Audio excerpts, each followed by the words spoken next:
My name is Alexander Juerterbock. I'm a researcher at Norway University in Norway, and I will present about priming epigenetic memory in macroalgae and seagrass. Now, we are interested in priming of macroalgae and seagrass to future-proof these important ecosystem engineers and also to secure the production of macroalgal biomass under the impact of climate change. Seagrass and macroalgae, they form the foundation of the ecosystem and its many accompanying ecosystem services, of which the commercial or the economic value has been estimated. Now, these ecosystem services include, for example, nutrient fixation and thus bioremediation, blue carbon sequestration, and especially for seagrasses, also protection of the shoreline from erosion because they trap sediments. Both seagrasses and macroalgae provide a three-dimensional structure that provides habitat and food for a broad range of species and nursery grounds for commercially important fishes. And particularly macroalgae have been traditionally cultivated in Asia. That has now an annual value of $13.3 billion US dollars. And macroalgae are also in Europe and in America increasingly recognized as the target for a new sustainable and profitable blue bioeconomy. Decline of macroalgae has been observed across the globe and is often correlated with rising temperatures and with an increasing frequency of heatwave events. For example, in 2011, in Western Australia, a heatwave hit, and in response, more than 40% of the kelp forest disappeared. Also for seagrasses, there has been a decline by 30% over the past 100 years, which equals a decrease of seagrass meadows by a football pitch size every half an hour. So it's quite a rapid decline. But even if rising temperatures remain below lethal limits, they still reduce growth and compromise performance. They increase disease outbreaks and biofouling and alter ecological interactions that determine persistence. And thus they compromise future sustainability of these ecosystem engineers and also production security of associated industries. Now, priming is considered a promising strategy to enhance crop resistance to future climate and thereby naive plant, as we saw that already in previous presentations, a naive plant experiences a certain stress, and in response it builds up a so-called priming memory that allows it to respond faster, stronger, or in response to a lower threshold when it meets the stress for a second time, as compared with a naive plant. The major advantages of, first, the formation of an epigenetic, of a stress memory is based at least partly on epigenetic mechanisms such as histone modifications, microRNA, and DNA methylation. And the major advantage as compared with genetic adaptation, we also have seen that in a previous presentation already, is that we don't need to select well-adapted phenotypes over several generations. So these changes happen within a basically one generation. Another advantage is that genetic diversity is not reduced and that the genotype is not altered. Thus, priming can be applied also in regions or countries where GMO restrictions apply. The major question is how heritable such a priming memory is, in order to that we can consider priming as a biotechnology to improve resistance of marine macrophytes very rapidly.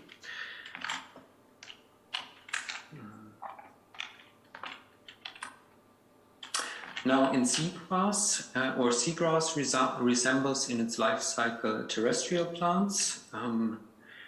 It reproduces via seeds, but also clonally, and as I said already, seeds are usually the target for priming in crop plants, in terrestrial crop plants. But the priming memory is most likely to be most stable in adult plants that reproduce clonally via clonal growth.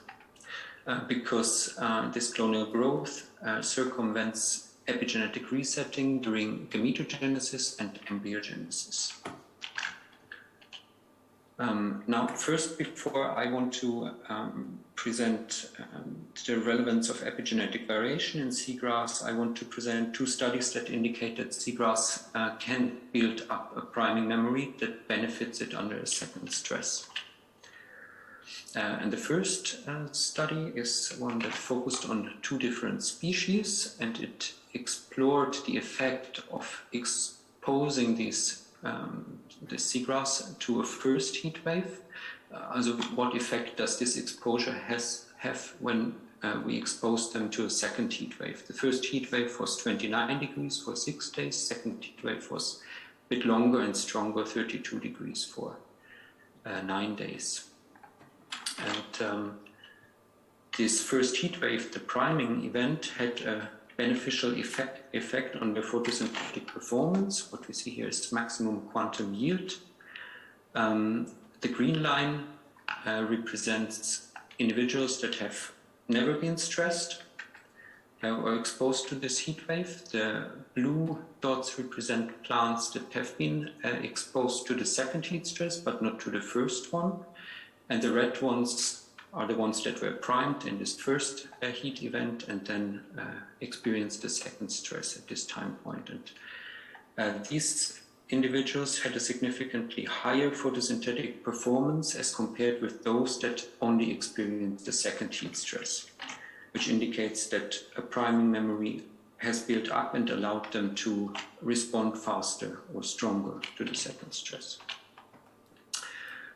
Another experiment on Zostera marina, the eelgrass, showed that exposure to simulated warming, so 15 degrees for 45 days, had an effect on clonally produced offspring. So in the F1 generation, when those individuals were exposed to another heat stress,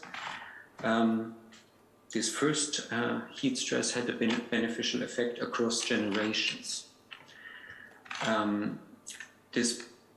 So what the effect was that priming enhanced the biomass production, but also the ratio of above to below ground tissue under both control and warmed conditions. That effect lasted over several years, and multiple clonally generated generations, and is likely adaptive to heat stress because it reduces the respiratory burden of non-photosynthetic tissue, of below-ground tissue. Now, while these studies indicate that the formation of a priming memory, or they indicate that seagrass can build up a priming memory that benefits it under second stress exposure, the contribution of epigenetics marks was the focus of our study. We focused here on the eelgrass, so Zostera marina again. And this was a collaborative effort between 6 universities and was funded by the Research Council of Norway. And eelgrass, or in general seagrass, forms quite large meadows that can be completely clonal. So meadows that are several hundred meters in diameter can consist of a single individual and become 1,000 years or older. We focused on a meadow that was previously estimated to be 1,000 years old. It's located in the Baltic Sea, and our sampling across a 250-meter transect confirmed that 39 of the 40 sampled plants were clones based on multilocus microsatellite markers, and that indicated that the meadow was indeed mainly clonal.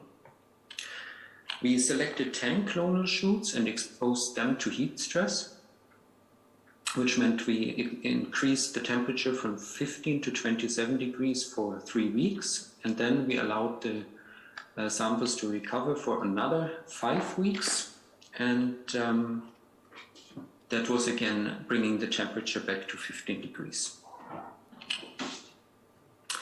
At these 3 time points, before the heat stress, after the heat stress, and after the recovery, we characterized the methylome via a method called Methylrad. It's a genome reduction method that relies on a restriction enzyme, FSPE1. This cuts only in the DNA when the DNA is fully methylated at certain sequence contexts, CHG and CG. We don't capture CHH with that method. And it cuts out relatively short fragments around these target sites, and the digested fragments, we sequence them and map them back to the Zostera marina reference genome. What we see here is the methylation pattern, which is based on the on a principal component analysis on the overall methylation counts. The first 2 principal components explain almost 80% of the variation in the data, and we have here the circles representing 95% confidence intervals around the group means. And the group means here is in green the control plants, in orange the stressed plants, and in violet the plants that were allowed to recover. So what we see is that this methylation pattern is shifting from control to stress conditions, and then it doesn't bounce back to control conditions, even when the plants are placed back to control conditions, to 15 degrees, which provides the potential of building up a memory, a molecular memory of the stress. Now, we found more sites becoming hypermethylated, so increased in methylation in comparison to the sites becoming lower methylated in response to the stress. Especially in genes, CG contexts, we found that those genes that increased in methylation were involved in functions such as stress signaling and denaturation of degenerated proteins, which is a common heat stress response performed by heat shock proteins, and that indeed could allow for the buildup of an increased of a priming memory and to perform better when they are exposed to a second stress, if increased methylation is correlated with increased expression of those genes. Then we estimated along this PCA plot the pairwise Euclidean distance, which was termed our epigenetic distance, and correlated that with performance differences. So we measured photosynthetic performance from the plants at the same time points.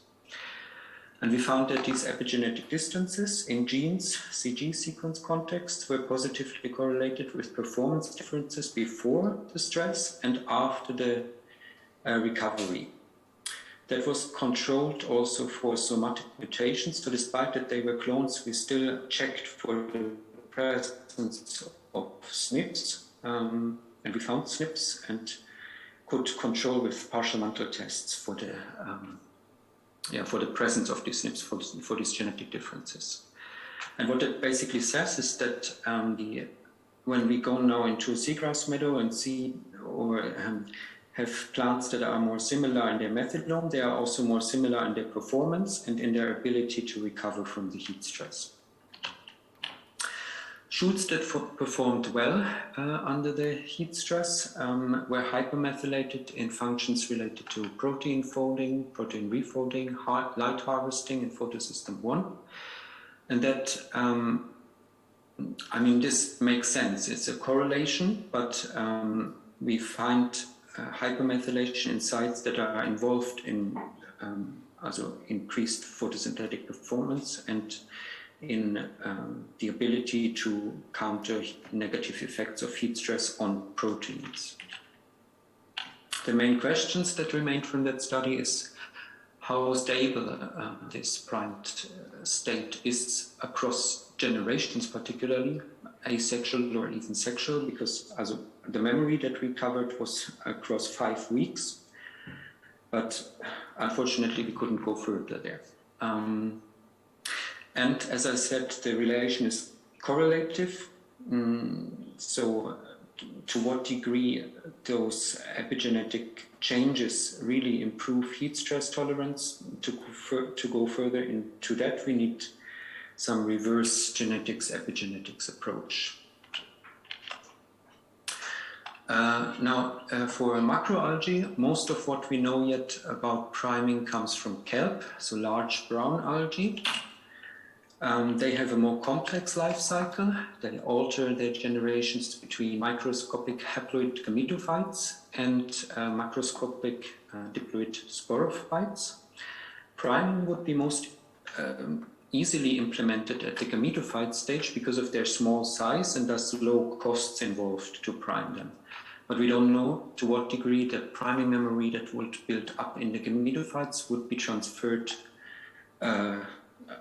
to the commercially and also environmentally important sporophytes, because we have here fertilization and embryogenesis in between, so potentially epigenetic resetting. Also here, before focusing on the epigenetic involvement, I want to present one study that particularly showed that brown algae must build up a memory that benefits them under a second stress. And that was mainly the topic of a master thesis of Clément Boussy, who worked at that time at the Alfred Wegener Institute in Germany, supervised by Inka Bartsch. And he had access to gametophytes that were kept so they can be kept clonally for years, if you want, under certain conditions. And they were kept for 3 years under 5 or 15 degrees Celsius. This was kind of the priming then. And then they were allowed to reproduce. You just need to alter light conditions, and they reproduced and produced a sporophyte generation. And this happened under 10 degrees in both cases. And then the effect of these priming temperatures was tested under different temperatures on the small sporophyte, so in the next generation. And so cold priming accelerated Magnetogenesis and sporophyte development. When we look here on the left-hand side, after 14 days, when they were allowed to reproduce, 95% of the gametophytes, these are gametophytes, they had developed either eggs or already into small sporophytes, whereas those that were primed under warm conditions, 15 degrees, only 80% had developed eggs or small sporophytes. Also, those sporophytes that were primed to 5 degrees in the gametophyte stage showed enhanced growth under both cold and warm conditions. So growth was significantly higher. Now, there are early indications for the buildup of priming memories in brown macroalgae and indicate that there is a transfer of such priming memory across generations, at least from gametophytes to sporophytes. There's yet only a single study that characterized DNA methylation in a kelp species. So with kelp, I'm also falling a bit out of the plants. Also, brown algae are very distantly related to plants, but it's maybe interesting to see what differences there are and similarities to plants. So what this first study of the methylome has shown is that we have similarities to plants in a way that we have CG, CHG, and CHH methylation. We have a much higher methylation level in gametophytes, here in blue the female gametophytes, in green the male gametophytes, and here in orange the sporophytes, the large generation. And we have most of the methylation in CHH sequence contexts, which could have an effect on the transferability of a priming memory, because CHH is regulated by different mechanisms than CG methylation and is not as easily transferred across DNA replication, so across mitotic cell divisions.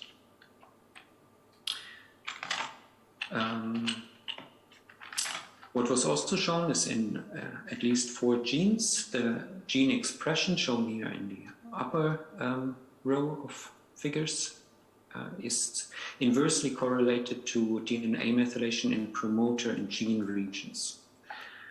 And another specificity is that kelp has shown DNA methylation in chloroplasts, which was quite surprising to me because from plants I would expect, okay, the chloroplast is not methylated and is sometimes even used as a control to check what your false positive rate is when checking for methylation variants, but also comment on that if you disagree with it.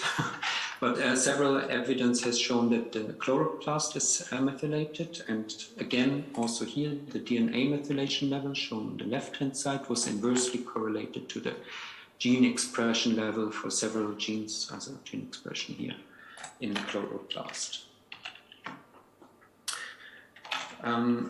Now, our recent study, which is part of the PhD thesis of Lydia Schischung, who is working in Bremen, in Germany, it's a first step to investigate the contribution of the brown alga methylome to acclimation to environmental conditions.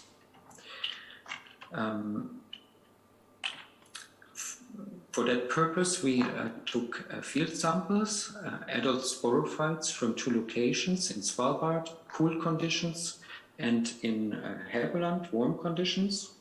And from the exact same locations, we had gametophyte cultures, which we raised into lab-grown sporophyte cultures under 3 different temperatures. So we have kind of this population difference in temperature, and we have also that they were then raised under different temperatures until they reached a size of 15 centimeters, and then they were taken for DNA extraction and characterization of the methylome within methyl-Watt sequencing. We had here to use the Saccharina japonica genome as a reference, which is a close sister species of this Saccharina latissima species. Now, what we found is that the methylation level increased significantly with increasing temperature in both populations. And we have, in general, higher methylation levels in the population from Helgoland, so in the warm water population, as compared to the population that grows in Spitzbergen. And the next slide basically shows the same. It's just shows it for different sequence regions like intergenic regions, mRNA, transposable elements, and so just to show that this trend that is an increase in methylation in response to temperature holds true for all sequence contexts and also the difference between the populations. So I've shown now that kelp is likely to be able to build up a priming memory since priming has an effect on the growth of the gametophyte generation, and temperature has a long-term effect on the methylome, but we don't know yet to what degree methylation patterns can facilitate priming. Shortly checking my time, still good. So conclusions and perspectives. In seagrass first, what we don't know yet is to what degree the methylation patterns and thus a priming memory, an epigenetic priming memory is transferred to new either clonally grown generations or sexually produced generations. We have seen that there is an effect of priming across generations, but to what degree really the methylome or other mechanisms are involved, we don't know yet. Also, we don't know to what degree epigenetic variation in such a meadow could contribute to adaptation to environmental climates or environmental differences. And an intriguing thought around this, which is not coming from me, but in general these clonal plant populations is that there could be the possibility that they communicate stress experiences across their connections, in this case rhizomes, via the migration, for example, of microRNAs, just to mention that as an interesting thing that could allow, for example, when one plant is affected by a herbivore, that not only this one remembers this effect, but that there builds up a group memory in the entire meadow of such an effect. Now, with more genomes being published for seagrasses, we have the possibility to compare the involvement of methylation patterns in local adaptation across a range of different life history strategies. In seagrasses, we have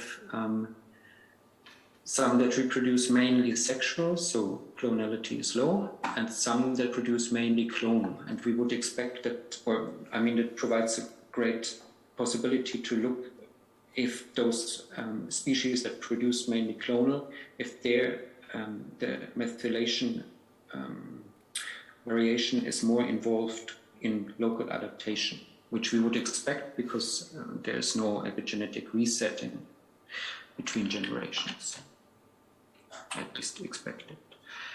Related to kelp, we recently got a project funded that allows us to prime gametophytes at different temperatures and track certain performance measures, but then also in parallel record the methylation patterns and to correlate these two to see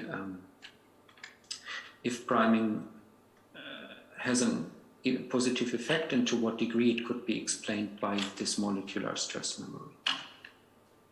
Also, we aim to cross or to investigate if one of the genders contributes more in the transfer of a priming memory to the next generation. Major challenges and knowledge gaps in Macroalgeno is first, we don't know which species at all has DNA methylation. That is because the brown algal model species Ectocarpus doesn't have DNA methylation. In kelp we have it, so we don't know yet, okay, where was methylation lost and where does it still exist. And we have yet a handful of brown algal genomes, but a project called FeoExplorer under the lead of Mark Koch at the biological station in Roscoff produces 70 new brown algal genomes, and we have a project starting 2022 that will look in detail at the genomic elements that could allow for enzymes involved in putting down DNA methylation and histone modifications and such. As I said, epigenetic mechanisms are partly different from plants, from microalgae, and from animals in kelp, and we don't know yet to what degree that would affect their ability to transfer a priming memory or build up an epigenetic priming memory. Thank you for your attention.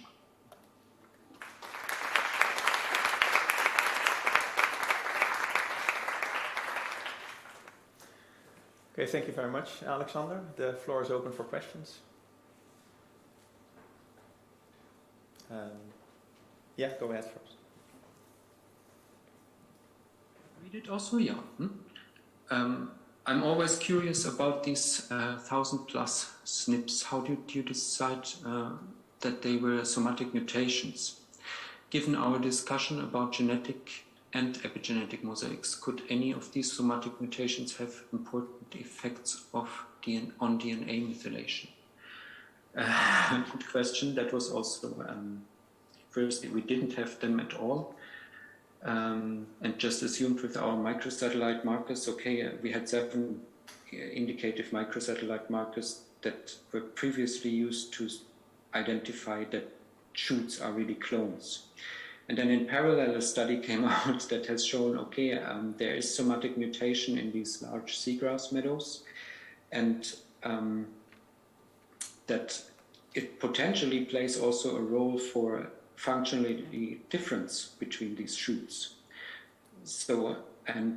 I took the idea from that paper that to look whether these somatic mutations, also whether these SNPs are indeed somatic mutations. One indication is that they were all heterozygous in all shoots that we had.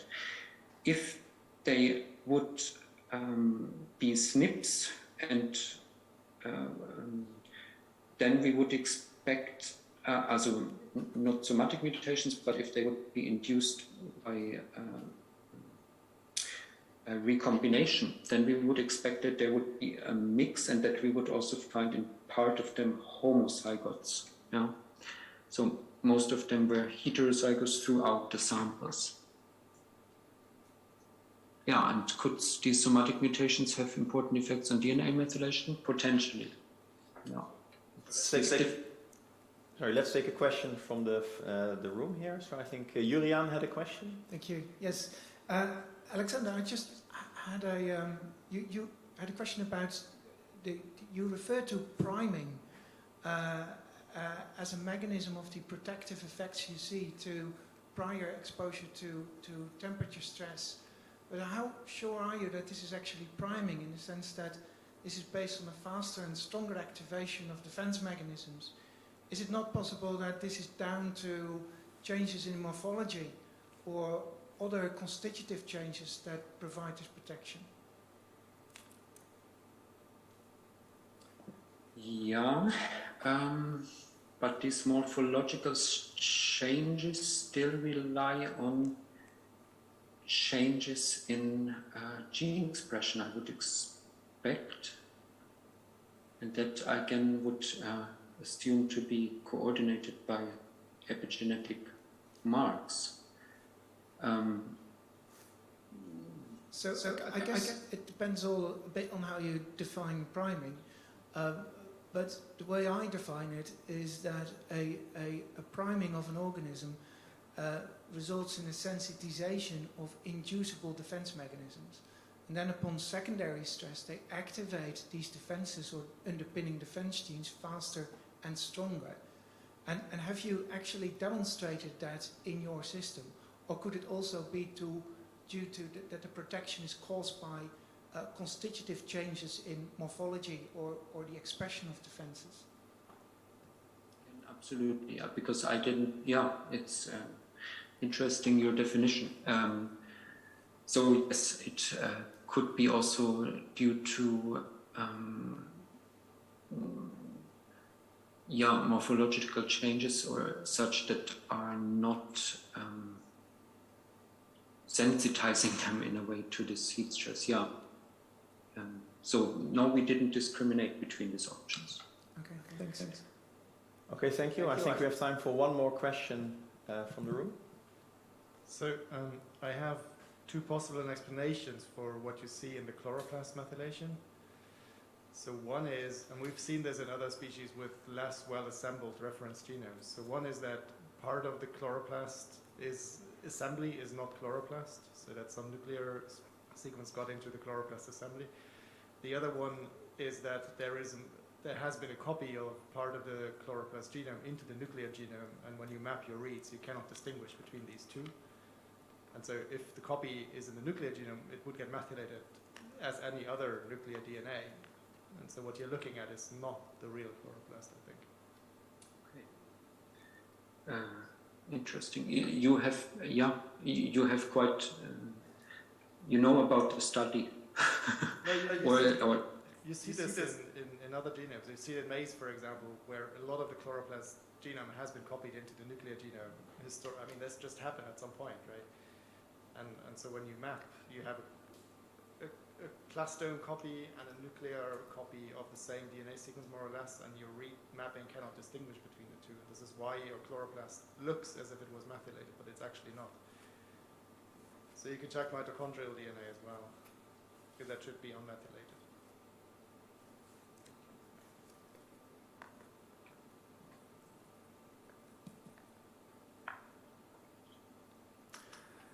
Okay. I don't know if you want to respond to that, Alexander.